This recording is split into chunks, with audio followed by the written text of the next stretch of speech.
What makes a life truly great? Is it power, wealth, or the size of an empire? Or could it be something quieter, something less visible, like wisdom, kindness, and the ability to guide others long after you're gone? On September 28th, more than 2,500 years ago, a boy was born in China who would never command armies or build monuments, yet his words would shape civilizations. His name was Confucius, and his legacy is still alive today. This is the story of a man who didn't conquer with weapons, but with ideas.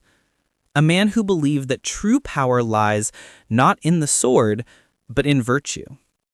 Confucius was born in 551 BC in the state of Lu, in what is today Shandong province.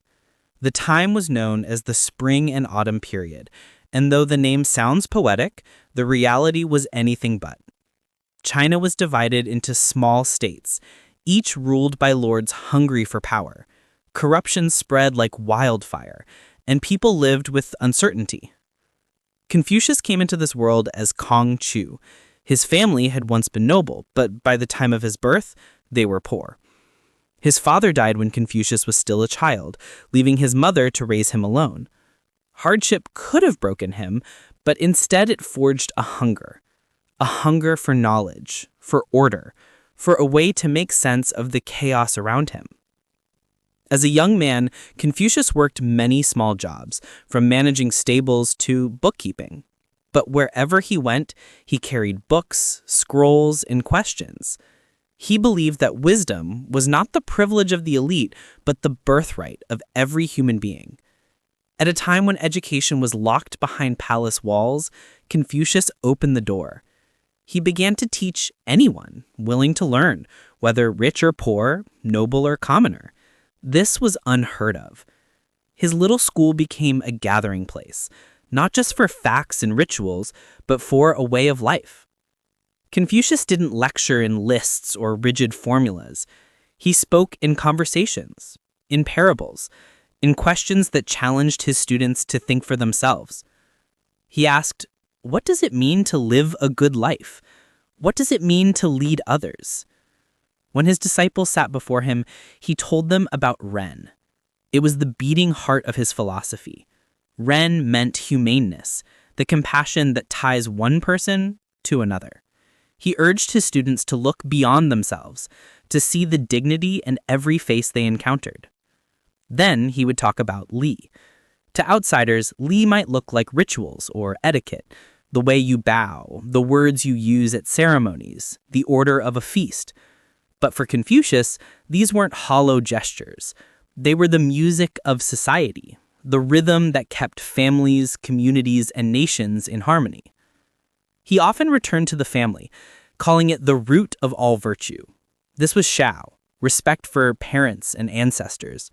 Confucius believed that if a child learned kindness, respect, and duty at home, those same virtues would ripple outward, shaping entire kingdoms.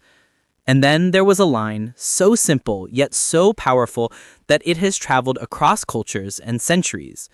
Do not do to others what you do not want done to yourself. Long before it became known as the Golden Rule, Confucius offered it as a compass for life. But Confucius wasn't content with teaching in small rooms. He dreamed of reforming entire governments. He believed rulers should guide their people through virtue, not fear. If you lead with laws and punishments, people will obey out of fear.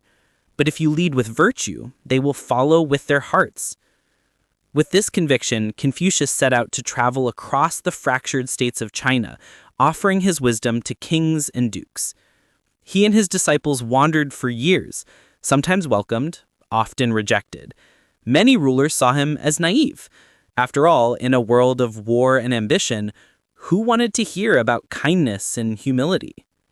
Confucius grew old chasing the stream. He returned home weary, believing perhaps he had failed. But even in his later years, he kept teaching, writing, and guiding the young men who would carry his words into the future.